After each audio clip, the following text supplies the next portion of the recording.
our team is ready and able to support them in whatever parts of their business they need help with.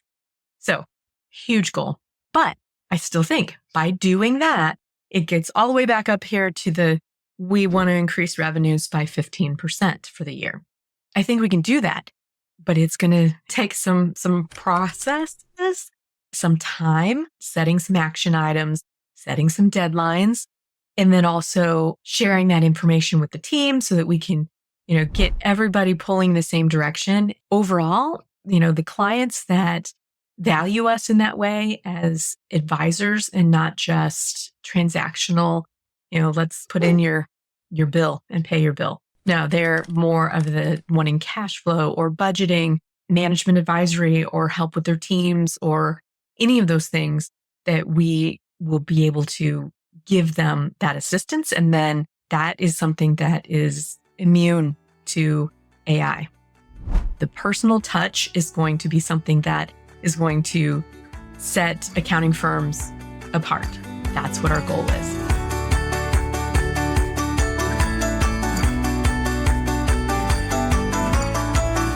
Hi, and welcome to another episode of Accounting with Confidence. I'm your host, Beth Whitworth, and I am here to help you build a business or a firm that you love. And this week, I'm following up from my talk from last week about planning. And this time of year is when everybody is working on plans for next year. Now, I actually honestly believe that planning for next year should have started in October. And I will tell you that I was so busy this year and this fall, and I had a whole bunch of trips and I was traveling a lot, and we had a lot of new clients coming on board and we had new team members coming on board that I really missed October. I missed that planning stage of October when I would normally be working on next year's budget, and I would be looking at what we want our revenue targets to be and, what projects are we trying to get done. And October just slipped right past me this year. So I am kind of behind. But what I did share last week is that I went to Summit with Woodard, the Woodard Group, as my membership that I am in. And I went to Texas in November and worked on what I want to happen in 2025. So what I'm going to do today is share those goals that I have set for 2025 with you. And that is for a couple of purposes. One, to share with you what types of goals that I am setting and working towards as I'm in a growth mode for my firm. And then also to share with you so that you can hold me accountable. So if I put this out there, not only have I written this stuff down, but now I'm sharing it with you and the world. So I could go back on this episode a year from now, 5 years from now, and say, what were my goals and how did I do? So here we go. Now, I went to Summit and I've shared with you that as much as you would love to get all the things accomplished, you really have to narrow it down and focus on the things that are going to move your needle the fastest and in the direction that you want it to go. So for me, I'm in a growth mode. And right now that growth mode is really where the increase in revenue is the growth that I am seeking. So my two big goals this year are not necessarily to reach that. They if I put those in place, they will reach my revenue target. So my goal is to increase my revenues 15% this year. Now, that is not my focus as far as what do I need to do that? I'm going to track that. I'm going to be keeping track of that. And what I think my two biggest goals will automatically make that happen. That's the way it's supposed to work. So, two big goals that support that 15% revenue increase are to have a marketing plan and to standardize processes. And I'm going to talk about both of those because both can seem extremely daunting and both may be something that what my thoughts about them are might be something different than what you're thinking of. So let's start with the marketing plan.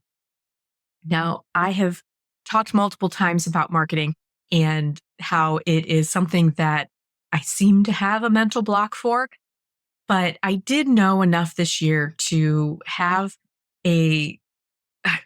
recognize that I needed help.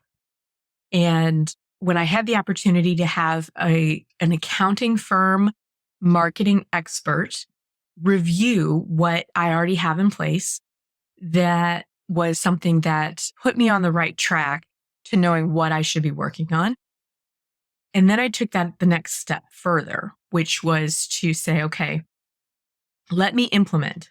Okay, let me go through all the things that he found. He prioritized things for me.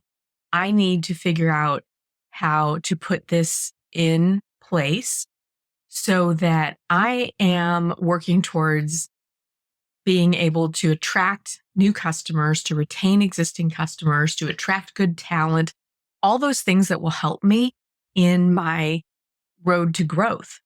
And I will tell you that this is super daunting to me. So the steps that I have, the broad steps I have, are to define what the plan is. What am I going to do?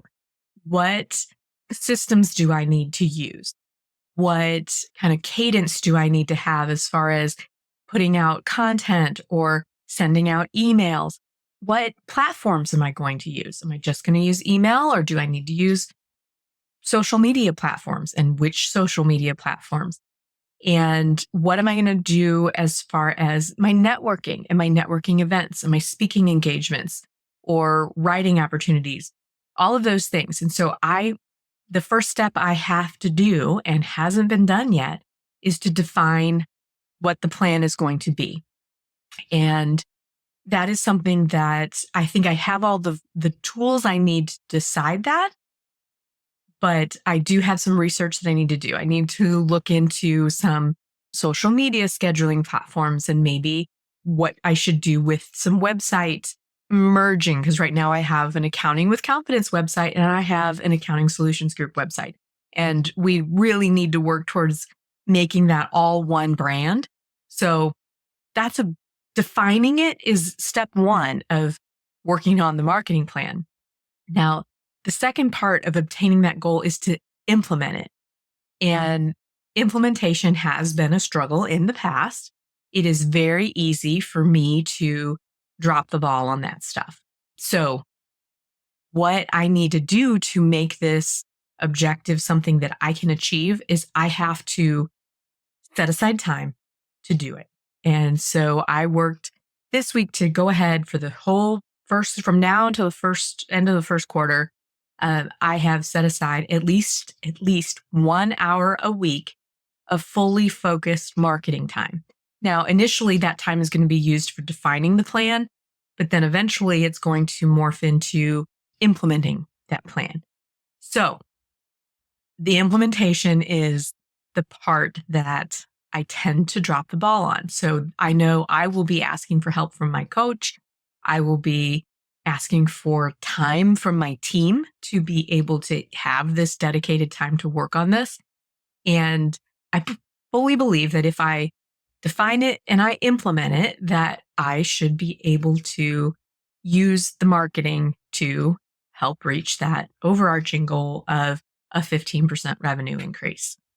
So the third part of that marketing plan is tracking it. What metrics do I need to track to know that I'm succeeding? And that also needs to be a little bit of a define and implement. I need to define what metrics I want to track. What's important to me? Is it number of qualified leads? Is it number of subscribers to my YouTube channel? Is it number of networking events that I actually went to? What is it? What are the metrics that I want to track? And then I also need to implement how I'm going to track that. Now, for me, I have a team, and we recently hired an administrative professional that is really, she's there to help me stay on track and stay on target. So anywhere possible, if there's a metric that I can have her pull the details for, I need to be able to do that. So does she need to go check how many YouTube subscribers I have? Does she need to keep track of the qualified leads or the phone calls that we're getting for new clients? That type of thing. Once I define those, I need to implement the tracking, and I'm going to try to utilize Becky and have her help keep that on track. So even if she's pulling the data so that once a week when it's marketing time, I'm looking and tracking, I'm looking at those metrics and figuring out, am I moving in the right direction? Do I maybe need to do a little bit more? Can I back off on this and try something new? Whatever that is. So the marketing plan is first and foremost, it's a big, hairy, audacious goal. Those are the BHAGs. Whenever anybody says, I've got this BHAG, you're like, what? It's a big, hairy, audacious goal.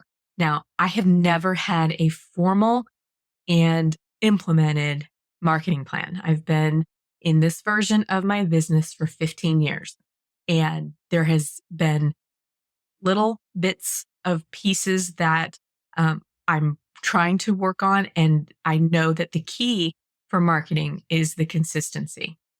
So that I know is going to be the ultimate thing that I need to work on. I define the plan, implement the plan, track the plan, and stay consistent, which means I'm probably going to have to be booking some time on my calendar every week forever to work on that marketing, because I am that, I guess I wear all the hats right now. However, I am not opposed to outsourcing some of these pieces, but I can't outsource until I know what the pieces are. Is it creating the social media posts? Maybe, making sure that those things are getting posted on time, in conjunction with whatever information that I am putting out that week on my podcast, whether it's information that I feel needs to get out to my client base, whatever that is. Maybe I need to outsource the actual hosting and creating and graphic design. I'm an accountant. If you see graphics out there that are related to me, that was mostly me. When I really need something to look much better, I have my husband help. But all of the posts I have to outsource a lot of that in order to really make it happen, because those are the things that aren't my strong suit. And so those are going to take me longer. So if I outsource that, once I define it, I outsource it, there's a better chance that it gets done consistently and on time. So goal number 1 is marketing. If anybody else is out there thinking that marketing is going to be a goal for you for 2025, I'm there with you. Know that, and we can maybe celebrate and or commiserate together.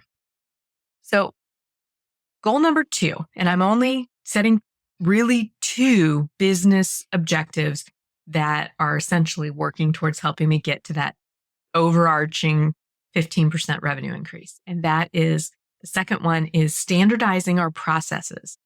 Now, this is a huge part of being able to scale your business, is being able to be doing very similar things for multiple clients.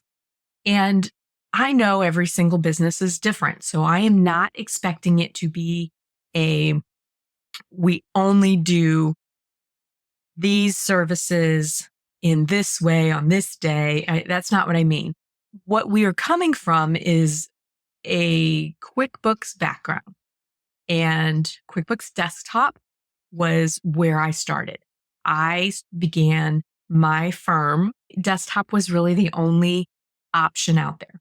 Well, QuickBooks Online has now come in, and they are going to start sunsetting the desktop product. And that has thrown a little bit of a wrench into our processes, because we now have people who are using QuickBooks Desktop. We have people using QuickBooks Enterprise Edition of Desktop.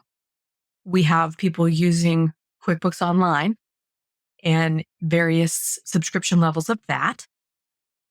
And knowing that desktop was sunsetting and not everybody in desktop is a good fit for QuickBooks Online, we have had to really kind of upset the apple cart and come up with another option. So this year we decided to become a Xero partner as well as a QBO partner, and have been migrating our QuickBooks Desktop clients as much as they fit into that into Xero. They are either going to QBO or they're going to Xero because the desktop product is going to go away. And as we were doing that, it really made us recognize that we don't use all of the same tools, even though we're maybe doing the same processes. So it's time to pay bills for a client. Some bill pay clients, we're logging into their bank website and initiating bill payment. Some of those bill payments require an approval process from the members of the organization to say, yep, that's okay to pay. Some we're using Melio. So we have that synced with QBO or we have it synced with Xero, and bills are getting paid through the Melio app. Some have their own internal bill pay. We put the bill out there, they're going to go cut the check. Some use QuickBooks Bill Pay. So, it has been one of those things where it has felt like anytime you go into a client, it could be different. And we don't do bill pay for every client, and that's okay. But the ones we do process their accounts payable, we probably should be using a similar process.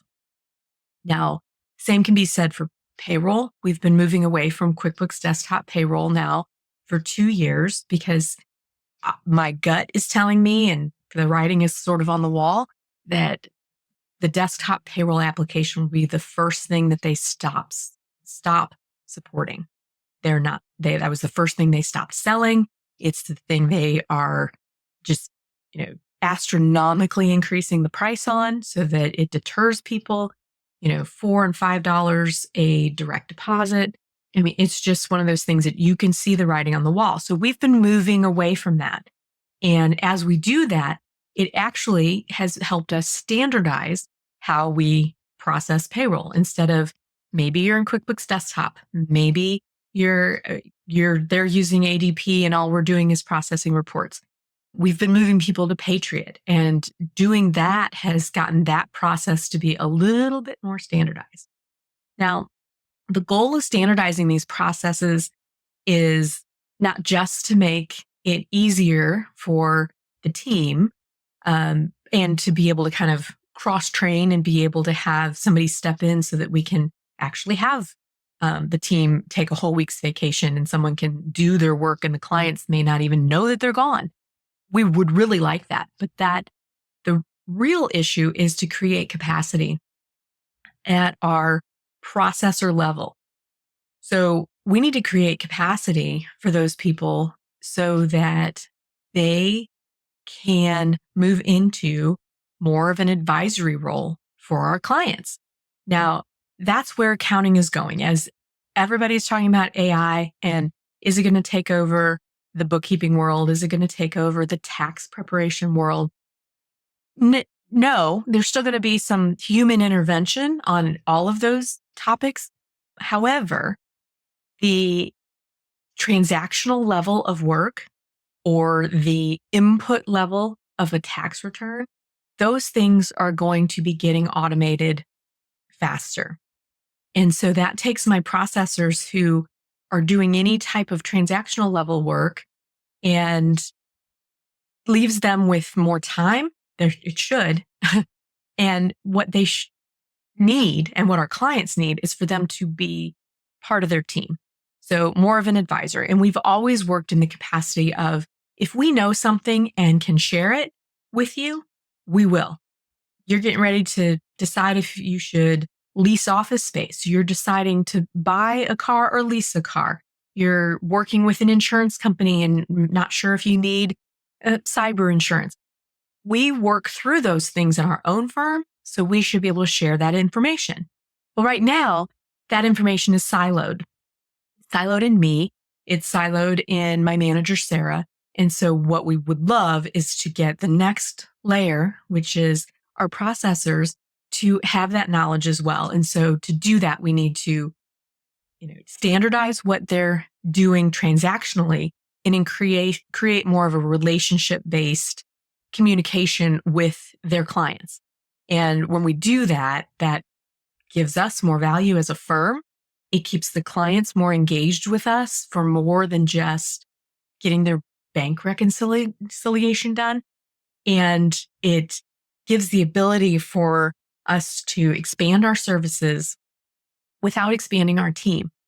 So we standardize our processes, we standardize our tech, we start to cross-train, and then we also have a training system that ensures that everybody's at the same level.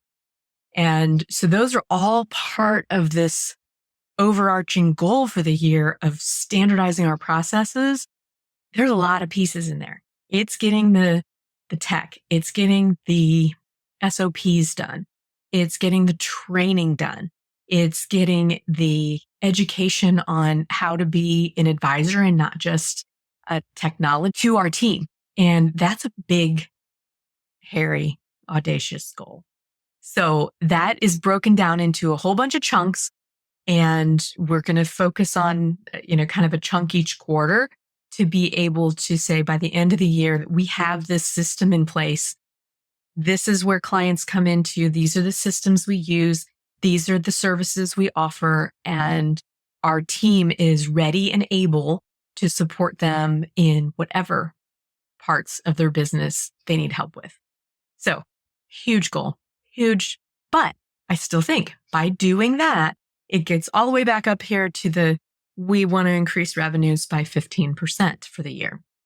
I think we can do that, but it's gonna take some processes, some time, and we are going to hold ourselves accountable to this by Sarah and I meeting at least quarterly on it.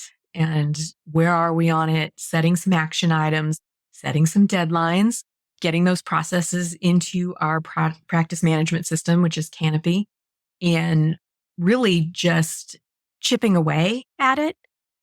And then also sharing that information with the team so that we can, get everybody pulling the same direction. And then I think overall, the clients that value us in that way as advisors and not just transactional, let's put in your bill and pay your bill. No, they're more of the wanting cash flow or budgeting or management advisory or help with their teams or any of those things that we will be able to give them that assistance. And then, that is something that is immune to AI. The personal touch is going to be something that is going to set accounting firms apart. And so that's what our goal is.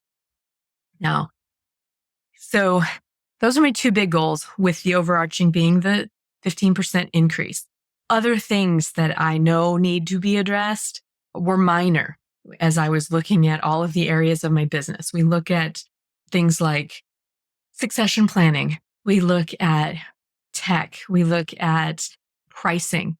We look at the areas of team. Do we need more team? Do we need to change our team? Now, our standardized process type goal encompasses a lot of those pieces. It does encompass some tech. It does encompass some team and training. But overall, we are looking at something that is two narrowly focused areas. One is marketing and one is standardizing processes so that we can create capacity, get time to have the team properly and sufficiently trained, and elevate the team into advisory roles. So I'm throwing this out there.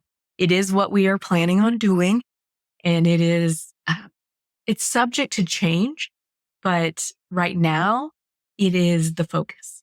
So I know that this Thursday, I've already scheduled time to work on that marketing plan. And next Thursday, I will be working on the marketing plan. And the next Thursday. So I have already blocked some time. Now, circling back to our standardizing the processes, that's a little harder because we are going into our busy season. So the initial first quarter of implementing the standardizing of the processes is going to be things like, I mentioned that I have a new virtual administrative assistant. The big piece there is to get my administrative stuff, my internal stuff that I've been doing forever, moved to her. That would be huge because that's going to free up time for me to work on these other things. So wish me luck. I will probably report back on where we are maybe mid-year. I'm hoping that by then I will be able to say my marketing plan is in place and being tracked, that it has been implemented, that whatever steps I have identified have been done, and mid-year I'm hoping to have that done. Now, the standardizing processes, that's a whole year activity. That is something that we plan on, we want to have in place in the next 12 months. And so it's going to be in stages, and I will have to admit to you that it morphs. As technology changes, sometimes so does our tech. And that means our process changes because we've changed apps, or using QuickBooks Desktop as an example. That has been a long time coming. The writing's on the wall that it's probably going to be completely gone in the next 18 months to 3 years. And we have to be ahead of that. And so that is a huge technology change that is making it something that is necessary to now look at our processes, and let's make sure that we are ahead of changes that we see that are going to impact our day to day. And then also jump on the ability to automate as much as we can. If we can automate where we are doing a review process as opposed to a do process, then the team is actually in a position to be more valuable to our clients. So that's happening. Now, on a personal level, do I have 2025 goals? I do. This past year, I wanted to say it was like 4 quilting projects done. I have several projects that have been in progress, and I didn't make very good progress on that. And a lot of it was I traveled quite a bit. When I finally kind of sat down and thought about, okay, how many trips did I actually go on? I was out of town for multiple days, at least 14 times in 2024. And being away from home makes it very difficult to do quilting. So I still have several projects in the works. And so on my quilting goals, I have set that at, I would like to spend to get into my quilting studio, which is also otherwise known as Sam's old room, is to get in there 2 days a week. Even if it's just for a few minutes, there's actually a lot you can get done in 20 or 30 minutes when you're sitting at your sewing machine, working on a quilt or working on a project. So my goal is 2 days a week. And so that means I'm going to have to put those times on my calendar every week and not just hope that it gets done. And that will allow me to work around those days and those weeks when I do have travel plans so that I don't get it off the rails. I mean, what happens is you miss once, then you're like, I don't have time to do that. I don't have time to do that. And this is something that recharges me and gives me creativity and is kind of a de-stressor for me. So it's really important that I make time for it. And this year, that is one of my goals. So 2 big, hairy, audacious business goals, and 1 important, but not a BHAG, of a personal goal, which is to work on the quilting. It's just something that I've done for years. I've mostly self-taught, but it's just something that it makes me happy. So I might as well work on getting that done. Now, minor goal, but still important, is getting our dog trained. We got a new dog in October and love him, James the Giant Greyhound. and he is still a puppy. And so we have some training to do there. And that will be a 2025 goal as well. We have enrolled him in obedience training, and I'm hoping that at this time next year, we are going to tell you that we have a canine good citizen in our household, because right now he's really big and he's got a lot of energy. So we are working very hard at trying to figure out how to get him trained. But that is not something that I'm actually going to write down and, do all those things, because that's going to happen. The obedience classes will help. We've got to put them on our calendar and go commit to those. And I think that's going to make a huge difference. So, all right, everybody. I hope you're all working on your goals. I hope you've written them down. I hope you have thought about how you're going to achieve them, whether that is going to be some time blocking, whether that's going to be investing in some education. Maybe that's going to be getting an accountability partner. Whatever those things are that are going to help you reach your goals in 2025, please, please, please work on them and share them with somebody. Put them out there in the universe. Feel free, message me where you're listening to this. You can send me a text message, a fan mail, and let me know what you're going to get done in 2025 and how you're going to get it done. Who's going to hold you accountable? How many days a week are you going to work on it to make it happen? And I just wish everybody a very happy new year. And I can't wait to see you next year and all the things that you accomplish. All right. That's all I have. Bye for now.